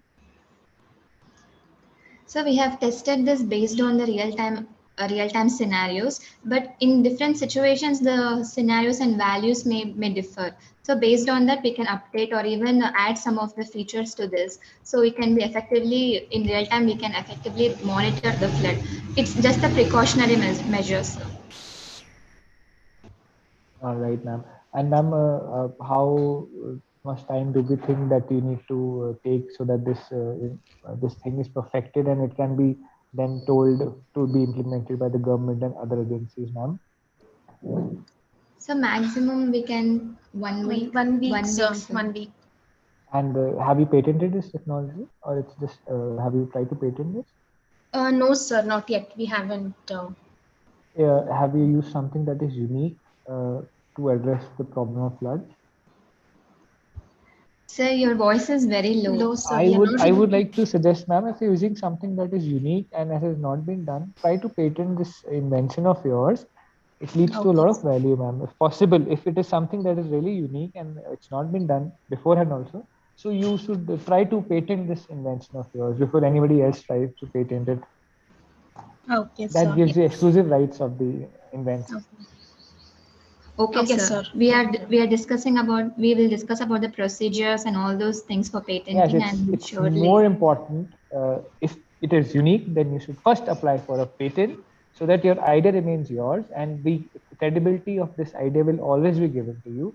If you present it like this, like I would like to say, just a suggestion that when you present it, if somebody else tries to listen it, so if they implement it in the file for patent today, even if it is an idea, the other person can say that I presented this idea. So I would suggest, if at the earliest, if you could try to file for a patent for this. Yes, sir. Sure, we'll do it, sir. Thank you, ma'am. Thank you, sir. Dr. Sunil sir, if you have any question to ask.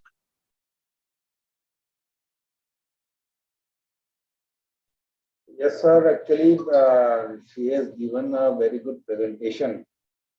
What I would like to suggest, sir, because as tomorrow we are going to celebrate this World Earth Day, 22nd of April. I would rather like her to please focus on the lifestyle nowadays. The youth is living, especially would like to focus upon the food habits, especially I would like her to focus upon, how they are functioning, how they are living, their living habits, how they are wearing the clothes, about the home energy, how we are using the energy, how, because the people are using all the, non-renewable energy sources. We are wasting this. And switching from non-renewable energy sources to renewable energy sources is the need of the hour. I would like her also to please, apart from this research study, I would like in future to please focus upon these also, because this is going to have an impact, having a wide impact on the stability of our planet, that is Earth. That's all what I want to say. Thank you so much.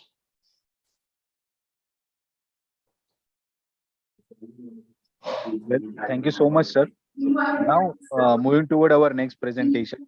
The manuscript ID is IMCCRT 20234127, and a paper entitled as A Hidden Marco Model, an Internet of Things Hybrid-Based Smart Woman Safety Device. So I would request presenter to please share the screen and start the presentation. Yes, sir. We are starting it. Just give us a minute. We're sharing the screen. Sure.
So is the screen visible?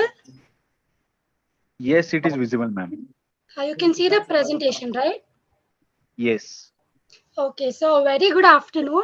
We are Priyanka and Pranati from East West Institute of Technology presenting here with you.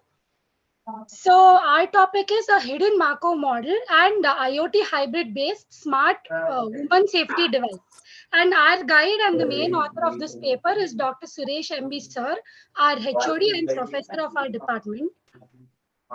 So I'll start with the basics, I mean the abstract of our project. So we know that there are a lot of women safety devices which we already have. I mean, like applications which help us to, let catch the suspect or alert the people around our surroundings that something is happening to the woman when something is going wrong.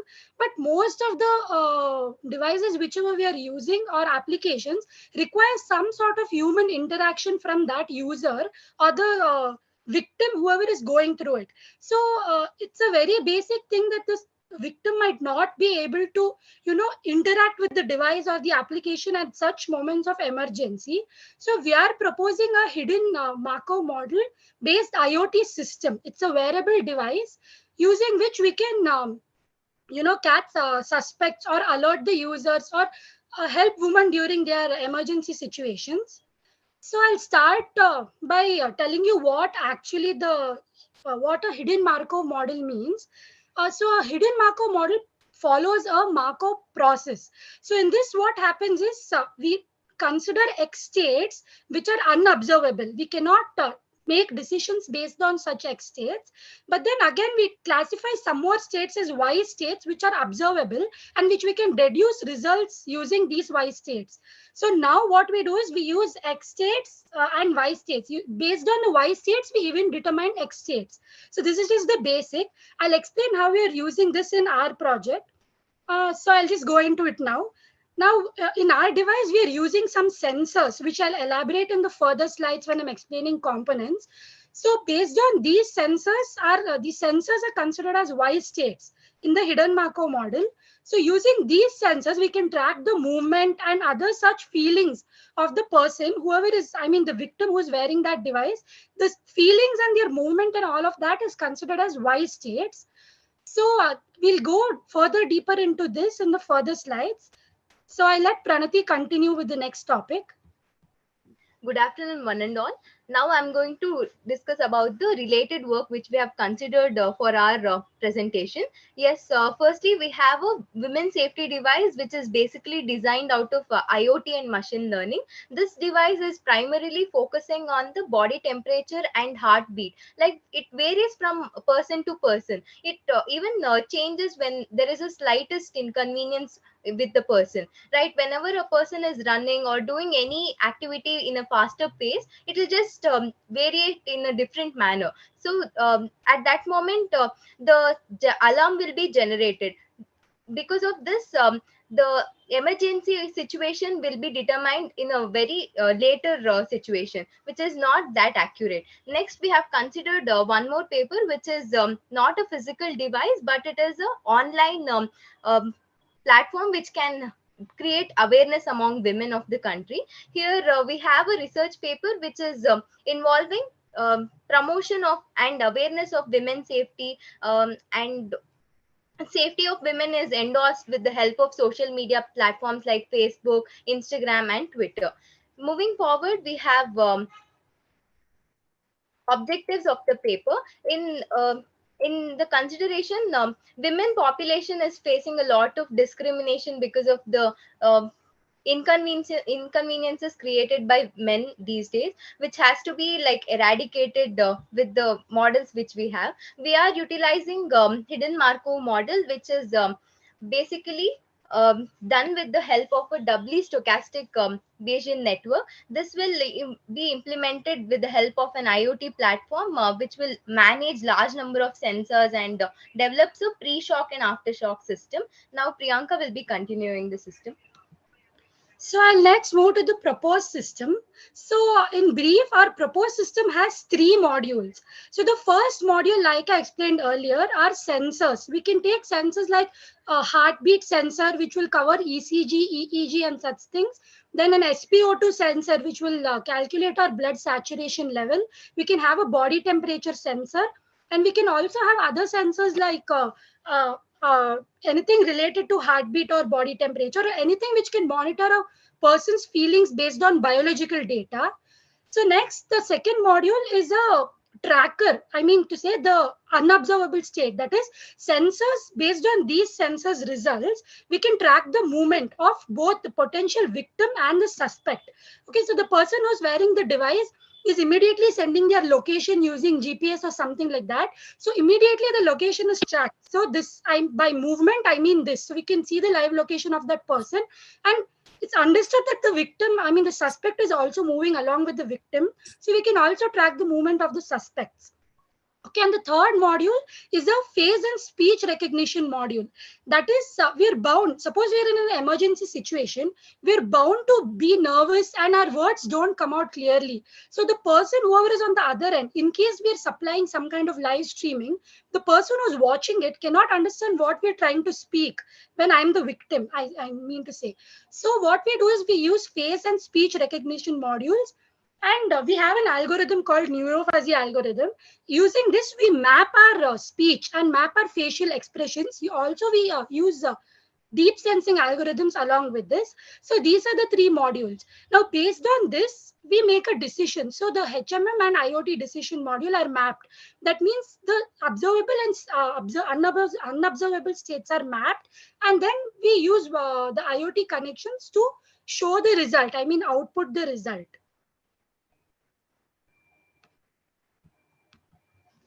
Yeah, moving forward, we have the components required. Firstly, we are utilizing a Raspberry Pi board, which is a low-cost credit card sized computer that plugs into a computer monitor. This is basically utilized for sensing of the parameters that we are considering. Next, we have a heartbeat sensor. A heartbeat sensor ultimately focuses on the heart rate of the victim or any person who is in contact with the sensor. Next, anything beyond the normal sequences will be recorded by this heartbeat sensor. Next, we have a buzzer. This buzzer is indicating a sound which is denoting a problematic situation. Then comes a temperature sensor. This is primarily focusing on the body temperature of the victim. And next we have a LED light. This LED light will indicate it will denote a light whenever there is a variation in the sensors we have utilized. Next, we have the block diagram of the paper we have considered. Here, the input is given through a biosignal acquisition. Next, there is a sensor and motion detector. I mean, the sensors which are which have considered the inputs that will be recorded, and detectors are implemented. Next, we have the facial recognizers, that is the victims and the culprits facial expressions and temperatures will be recorded. Okay, next I'll explain the implementation. So in the implementation, we first have a Raspberry Pi. The Raspberry Pi is the brain of the project, which means every decision that is made or every result or output that is shown or anything that is calculated, is based on Raspberry Pi. That is, so suppose we have a sensor and something is sensed, like the heartbeat goes out of the normal range. So what happens is when the heartbeat goes out of the normal range, it notifies the Raspberry Pi, as in the sensors are connected to the Raspberry Pi. Also, we have a Raspberry Pi camera. So in this Raspberry Pi camera, immediately starts live streaming and sends it to the contact selected. So next, these pre-recorded indices in the sense anything that is recorded, the sensor records the heartbeat, body temperature, and all such things. Everything is updated to the controller. So next, the controller takes the further steps. That is, suppose if it has to send the location or anything like that. So we are also using a GSM or GPS module, which means when it recognizes alerts, something out of the normal behavior happens, then it sends the warning messages and all such things to the receiver, whoever contact we have selected. And we're using KNN. It's a typical KNN classifier example, which means all the abnormal values can't be considered as out of range, because suppose we are running and our temperature goes high, so we can't consider that as abnormal. So we use KNN classifier and then predict whatever the values are. So I think the result is basically understood by this. There is it's a simple result. When we are using a device like this, the result is that whenever something is sensed, And whenever these sensors are put into use, we can expect that the alert or something goes out. Yeah, we have the conclusion here. After multiple training and learning options, we have integrated a smart women device with the model which we have considered. This gadget will be having three main pillars, which are two main pillars, that is the face and gesture recognizer, which will sense the face and gestures done by the victim using and it will also denote ECG notations. Then we have the hidden Markov model prediction module, which will be able to identify the evidence for future criminal acts. Then this model is iterative. It will perform in a recursive format. So these are the references we have taken. So thank you. If you have any questions, you can ask us. Thank you.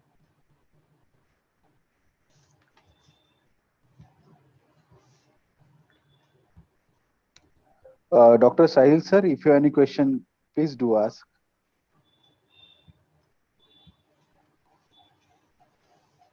No, sir, I think it's fine. It was a very nice presentation. Thank you very much, ma'am. Hello? Yes, sir. Thank you. Hello? Yes, sir. Thank you, ma'am. Thank Thank you. you, sir. Dr. Sunil sir, if you have any question to ask.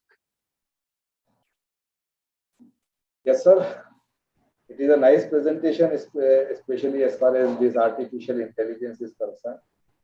So I would like to just give her few suggestions as far as Internet of Things is concerned, as far as this artificial intelligence is concerned, how this artificial intelligence, how this Internet of Things, which is concerned, how this can be used, how this can be used significantly to make the life of a common people more simpler, more justifiable, and more enjoyable. That's what the thing. How to make the life, because this Internet of Things, this you see, this artificial intelligence, these are the things which can make our life, which can make the life of the common citizens of the country more simpler, more effective.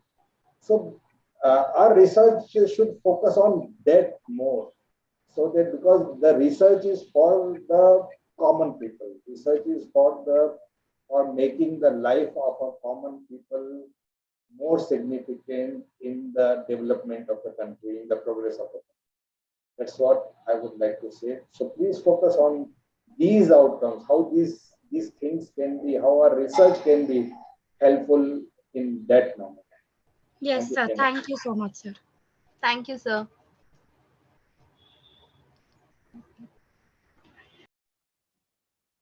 Well, thank you so much, sir, for your wonderful guidance. Now I declare this session is over. This was our day one first session. Second session, we're gonna start at sharp 2:10 p.m. And all the presenters in this session two, I would request all of them to please be on time and be ready with your presentation so that there would not be any technical difficulties on time. I'm really thankful to Dr. Sunil Goyal sir for being here as a session chair and keynote speaker for giving his valuable time. And also I am thankful to Dr. Sahil Thakur sir for giving his valuable time and be here as a session chair. Your guidance for those academic students will really help. And I hope that this kind of support for our IMCCRT conference would be there in future as well from your end. So thank you so much. Thank you so much to all the participants who are here. You can also join our session too and view the presentations. So thank you so much. I declare this session as over, and we're going to stop this Zoom session, and we're going to start this Zoom session again at 2 o'clock. So thank you, everyone. Thank you. Bye bye. Thank you very much. Really enjoyed. Thank you, sir. Thank you so much.